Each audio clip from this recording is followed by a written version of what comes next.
Hello and welcome to CrossTalk, where all things are considered. I'm Peter Lavelle. Since his unexpected victory landing him in the White House, there's been an aggressive campaign to discredit and delegitimize Donald Trump. And the liberal corporate media is leading the charge.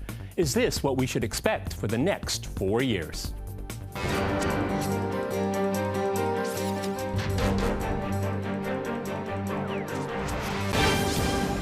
To CrossTalk Donald Trump and the media, I'm joined by my guest, Brian Becker in Washington. He is the director of the Answer Coalition, as well as host of Loud and Clear, a daily news show on Radio Sputnik. Also in Washington, we have Jack Berkman. He is a D.C. Republican lobbyist, as well as principal associate at J.M. Berkman and Associates. And in Boynton Beach, we cross to Christopher Ruddy. He is the CEO of Newsmax Media. All right, gentlemen, crosstalk rules in effect. That means you can jump in anytime you want, and I always encourage it. Brian, let me go to you first here. I think this is the first major impression that we have of a Trump presidency, his relationship with the media. At this point in time, he seems to be more or less going around them, but they continue with the same kind of strident criticism of him as we saw during the campaign. So in terms of the media, there's going to be no honeymoon here. Well, there's no honeymoon, but I do believe that the media has played. There's two stages of the Trump campaign. There was the primary period, in which case the mainstream media covered him 24/7. As Les Mooms, the CEO of CBS, said, this may be bad for the country, but it's great for our ratings. In other words, they disapproved of Trump's policies and some of his statements, but they were giving him nonstop free media coverage because it was good for ratings. Then they turned against him after the conventions because clearly Hillary Clinton was the preferred candidate of Wall Street, of the mainstream media, of the military-industrial complex. But now, even though Trump had sort of annoyed them or had the media against him during those last few months, I believe the power centers in Washington and in Wall Street and in the military-industrial complex will rally around Trump now, including President Obama and Michelle Obama, who are saying we want him to succeed. And I think the media coverage will change. What do you think, Christopher, if I can go to you? That's an interesting perspective here, because I don't see any hints of it yet. That would be great, okay? We'll talk about his problems with the Republican Party, too. No Go way. ahead. Go ahead. Go ahead. Yeah. Brian, I mean, some of what Brian says I agree with, but a lot of it, I mean, Donald Trump got, some people estimate as much as $4 billion in publicity during this campaign. Yeah. Largely negative in the beginning. In the beginning of the primaries, it was negative. Then it became a little more positive. Then it became negative, very harshly negative at the end. And I think it's we're seeing the beginnings of it again. I just spoke to the president-elect twice in the past few days, and he told me I was criticizing CNN and their coverage. Yeah. And everybody talks about fake news. The real problem in America is biased news. And this guy, our president, Donald Trump, I call him a guy because I'm from New York, and he's a good guy. He's been victimized. He's victimized by these people. Okay, I agree with that. Jack, would you weigh in there and comment on what we've heard so far? Go ahead. Well, I strongly agree with Chris. I think he's right on the money. I mean, the media will never stop attacking Trump. I mean, look at the New York Times and the Washington Post. They started out with editorials saying, look how slow the transition is going. Look how ineffective. Trump is behind where Bush 41 is or Clinton is. Now Trump is clearly ahead of where any recent president was. Everything has been businesslike. Everything's on time. They stopped writing those editorials. Now they write other editorials of criticism. I don't think you will ever see it stop. I think the media, most of the establishment media, almost all of it, has made a decision that they hate Donald Trump and they will oppose him at every turn. I think you'll never see it stop. You know, Brian, my view is... Go ahead, jump in, Christopher. Go ahead. That's the point of the program. Go ahead. Peter, my view is that the media should always be in opposition to the government. The problem is that the media is in opposition to Republicans when they're in government. And when someone like Donald Trump's there, they try to eat him alive, essentially. Barack Obama has screwed up so many times. And he got a free pass. He got a free pass of 8 years, a free pass. Free pass for 8 years. Absolutely. Absolutely. And you know what? At the end of the day, this helped Donald Trump because the public saw through what the media was doing. I was one of the few people to defend him on that Hollywood Access. You realize what a violation of journalistic ethics it was for them to release that tape, an off-the-record tape? NBC, it's just awful. They should have never done it. It was totally inappropriate, and it was. Chris, it might have been. Everybody's made private comments. What was inappropriate is that it been a federal and a state crime. Well, what they didn't cover was real news. I mean, what these leaks or hacks or however WikiLeaks got this, they didn't want to discuss that either. Okay, no one has ever put into doubt the authenticity. You may not like WikiLeaks, you may not like Julian Assange, but over the last 10 years, no one has been able to prove what he's done is not authentic. Brian, let me go to you. I mean, we're moving a lot faster than I expected, but we heard the Republicans. I mean, this is one of the things. 15 minutes after he was declared the winner by AP, we did a recording of this program, and I said he has to worry about the Republican Party to get his agenda through. And we've seen this. We've seen this a Russia hacking, so-called Russia hacking investigation. I mean, what they're trying to do is to taint him even before he sits down in the chair. Go ahead, Brian. Well, I'm going to have to differ on some of this. Of course, I agree with you that the media is very biased against Donald Trump. And again, he was not the preferred candidate because the political establishment in the United States was worried that Trump's extremist right-wing agenda in terms of domestic policies would become a magnet for mass protest. They wanted stability. They want a mainstream candidate. He's a maverick. He's an uncertain and unpredictable candidate. But now we have a cabinet that's filled with generals and conservative oligarchs and billionaires. And if Donald Trump starts to succeed at implementing his program, which is to deregulate business, to lower taxes for the very, very rich, and to carry out other policies that are beneficial to Wall Street, we're going to see a change. You see what happened when Donald Trump came to the New York Times. They were on bended knee. These people are not principled opponents. What they really are mad at Trump about is Russia, because they're so violently against Russia. They're trying to push Trump to renounce any position of normalization of relations with Russia. There's another factor, and that is that Trump. Hang on. Trump has led the Republican Party to capture. I'm just going to try to finish if I can. Go ahead, finish up. The we'll mainstream media and the Democratic Party establishment have been basically, and I think scandalously and slanderously, condemning Trump as being a Manchurian candidate for Putin simply because he wants to normalize relations with Russia. But I don't believe that the rest of his program is that objectionable to the mainstream media or Wall Street or the military-industrial complex. Jack, jump in. Go ahead. One of the frustrations with everything. Let's go to Jack. One of the frustrations Hang on, guys. I know we're all big talkers here. Let's go to Jack first. Go ahead, Jack. Go ahead. One of the frustrations with everything going on is that Trump has captured the mantra of the working man, and he's brought it to the Republican Party, and that doubles the frustration of the establishment media, because not only do they have Donald Trump, whom they despise, but he is now leading. Good point. Keep well, going. That's true. He's got that mantra too. You're right. But working people also love him, you see, and that doubles the frustration of the media. Okay, Christopher, you wanted to weigh in. Go ahead. Now, 25% of the population voted for him. Let me go to Christopher. Go ahead, please. Look, Jack and Brian are sort of going in the general direction. The truth is, Donald Trump is going to grow this economy much stronger than Barack Obama. We had almost really negative growth, less than 2%. It didn't even keep up with inflation, okay? So Donald Trump's going to come in. I think you're going to see growth to 3 or 4%.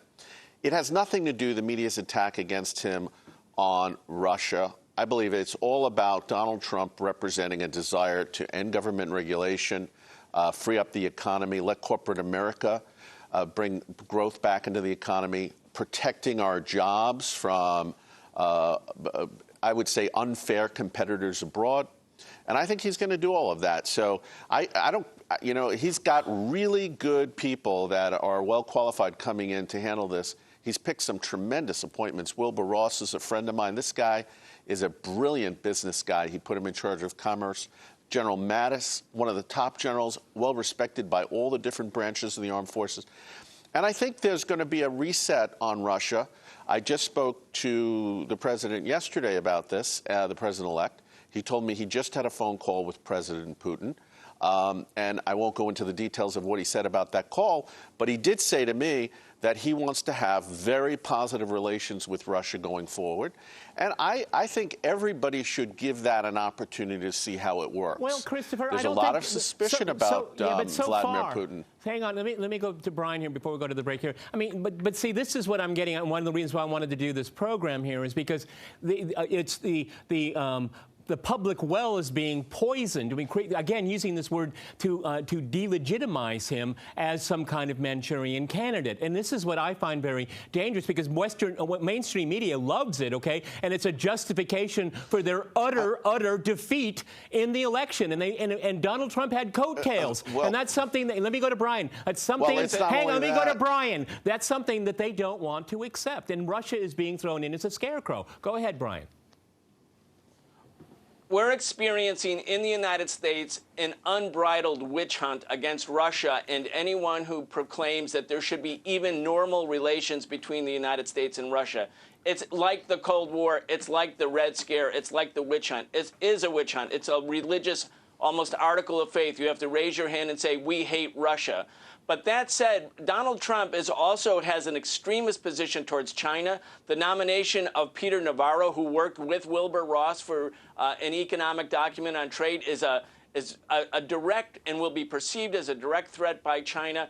In other words, the Donald Trump, even if he normalizes relations with China, other parts of his foreign policy, including the hostility towards Iran and China, I think will create new contradictions between the United States and Russia, even if Trump himself wants normal relations with Russia. This is going to become much more complicated. Don't you think, though, it's time for the U.S.? His foreign policy team's orientation is not like some passive, like, let's get along with the world, a new day. It's positive relations with Russia, very hostile to China. Gentlemen, I'm going to jump in here. We're going to a very short break, and after that short break, we'll continue our discussion on Trump and the media. Stay with RT.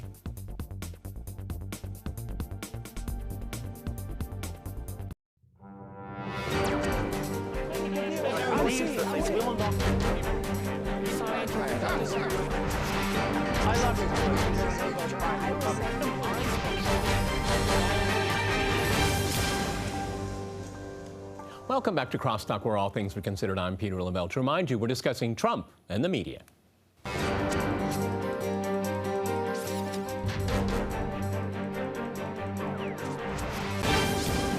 Okay, I'd like to go back to Jack in Washington.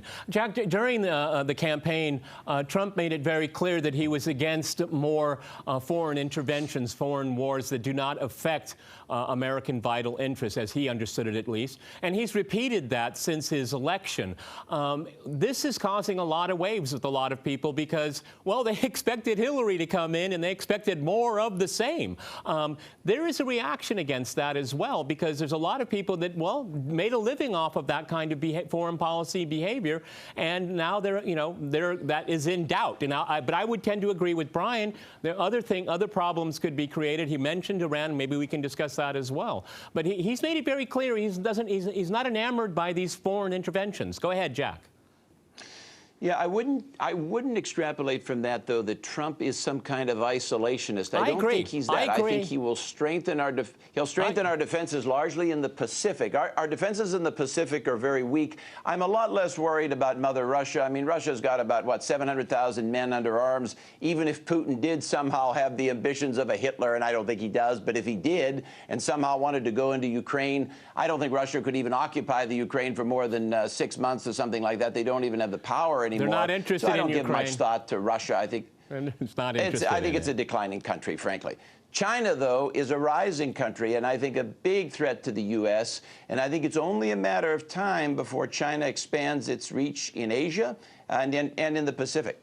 Okay. Christopher, can you weigh in on that? Because there's a lot in the foreign policy establishment that the Obama administration calls the blob, interestingly enough. I mean, these are you in agreement with the different priorities that Trump has presented with? There was this working paper from his transition team that was leaked. Russia's not even on the list of threats. It's not even mentioned, okay? You've talked to him. I would disagree with that. I would say... Well, I mean, I'm looking at the memo. I just read the memo. Okay. All right. Go ahead. Jump in. Well, Peter, I think that, and I disagree with Jack here, I think that Russia is the greatest threat the United States faces for one reason. It has the largest nuclear arsenal. Its nuclear arsenal is larger than ours by several measures, okay? So they have the ability, they're the only country in the world, China does not have this ability to wipe out the United States in 30 minutes. And so we have to take that. I don't think it's an immediate threat. I don't think the Russians. But we know that Putin and the Russian media were all talking about a potential nuclear war in the lead up to that election. It was hyped up. Well, you know, I think it was not serious. It's because it's no, something. but let's be factual here, okay? It's because the NATO countries are putting more and more troops, more and more tanks, more and more missiles right up to Russia's border. I want you to give this a thought here. The last time that we saw this kind of military mobilization against Russia's border was in June 1941. And I hope that date means everything, means to all of you on this panel. Peter. Well, no. I think we're getting carried away. I think we're getting carried away. This is the old argument that somehow... Hang on, Jack. I haven't finished yet, okay? I'll go to you, okay? But those are facts, okay? And any country that sees a foreign military alliance moving right up to its border with very, very loose rhetoric has to react. That is a normal reaction of a normal country to a military threat. And Jack, after all, NATO's behavior in the Middle East and Afghanistan, etc., doesn't give anyone hope in Moscow that you guys are straight shooters. Go ahead, Jack. Peter, I'm worried that you're carrying the water here for Putin. I thought this was unbiased. Listen, I think Russia's a weak country. I think its economy is very weak. I think there are a lot of problems. Now, the argument you're making is the old argument that Doves made during the Cold War, saying, well, you know, you've got all these America's troops in Turkey, weapons and missiles in Turkey, this, that, and the other. We've encircled the Russians. It's only natural that they would want to be in Nicaragua and Cuba and all over the world. I think that argument's a joke. Okay, fine. But you belie the facts here. These are the facts. Go ahead, Brian. But these are facts, not opinions. Peter, go ahead, Brian. Why do all these countries? Gentlemen, I asked before the program that we all have equal time. So I want to go to Brian, and then I will go to Christopher. No, okay? Peter. Let me go to Brian. Peter, you actually said in the beginning of the program that we should just jump into the conversation anytime we had an opinion. And every time I do, you scream and you yell. Just respect other guests on the program. Brian, go right ahead. Then we'll go to Christopher. Go ahead. Go ahead, Brian. Go ahead. Wasted 20 seconds. For the last 5 years, and 2 years ago, when the Pentagon issued its quadrennial report, it identified Russia as the primary threat to the U.S. interest, not ISIS, not al-Nusra, not al-Qaeda.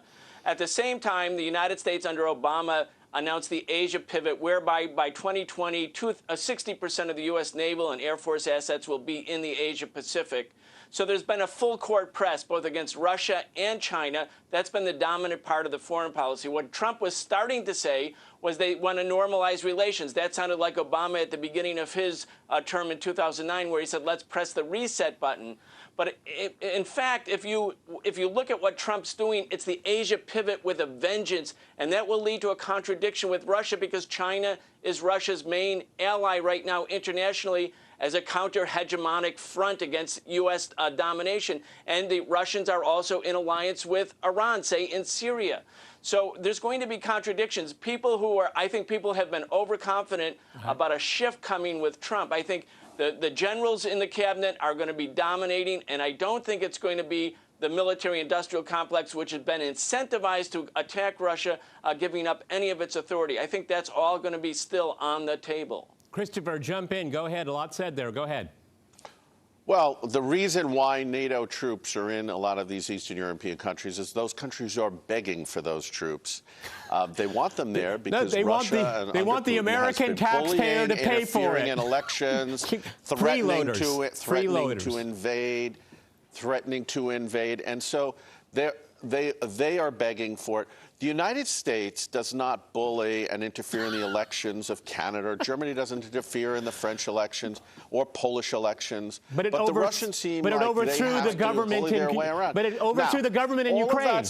It overthrew the government in Ukraine. Peter, that's all bullying. that said, That's bullying. That's bullying. We give President Trump a chance. There'll be a honeymoon between him and Vladimir Putin. Let's press the reset button. Let's see what happens. I say give it a chance. I do think we both have arguments on either side. Give it a chance. Go ahead, Jack. Don't talk over each other. Go ahead, Jack.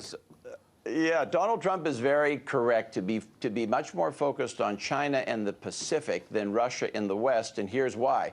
We're forgetting that China's economy is 10 times the size of Russia. China is quietly building a navy. They're building submarines. They're building nuclear submarines. The U.S. has a fleet less than 300 vessels. Hopefully, Trump will build that up. We need to build that up in the Pacific. Yeah, nuclear weapons, in theory, they're a threat, but my God, who could use them? If you explode more than 5 of them anywhere in the world would probably go into some kind of a nuclear winter. I don't see them as being much of a threat.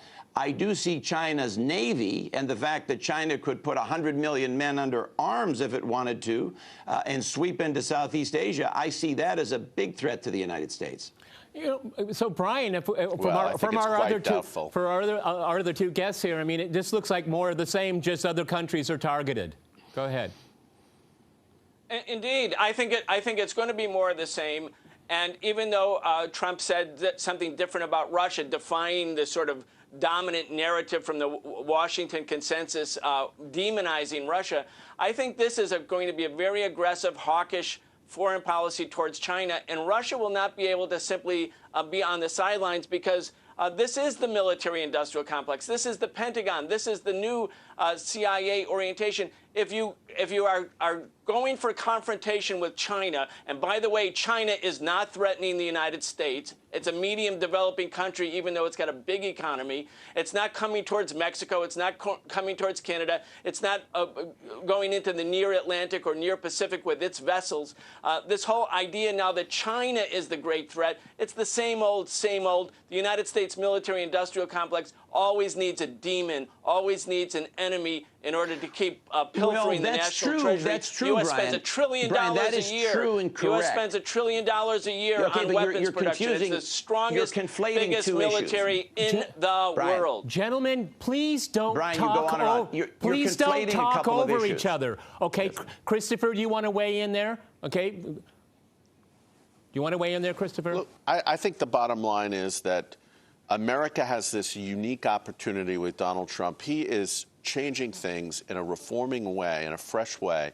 And I think that the foreign policy is just one aspect. We already know in the U.S. he's going to do clean house and drain the swamp, so to speak.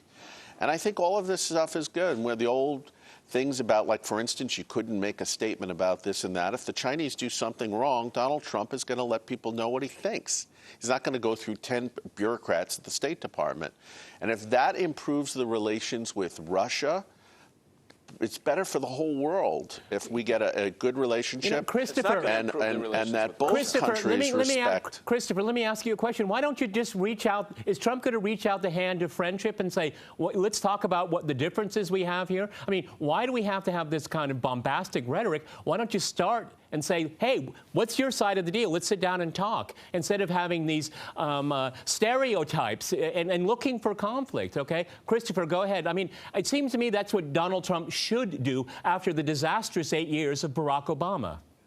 Well, he said he's going to do that, Peter. I think take him at his word. I think he respects Vladimir Putin. He said that. And Russia is a great nation. I think I was there during the days of the Soviet Union. I was just there a few years ago to interview Gorbachev, Premier Gorbachev, and I was amazed by the transformation that Putin has done in Russia. It is a modern European-style state I couldn't recognize from my student days in the old Soviet Union.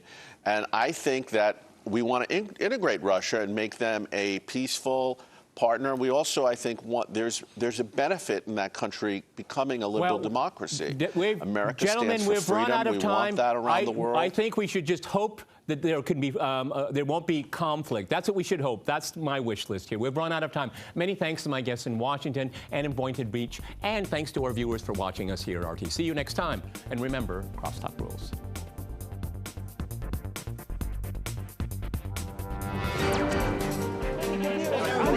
They will not I love you.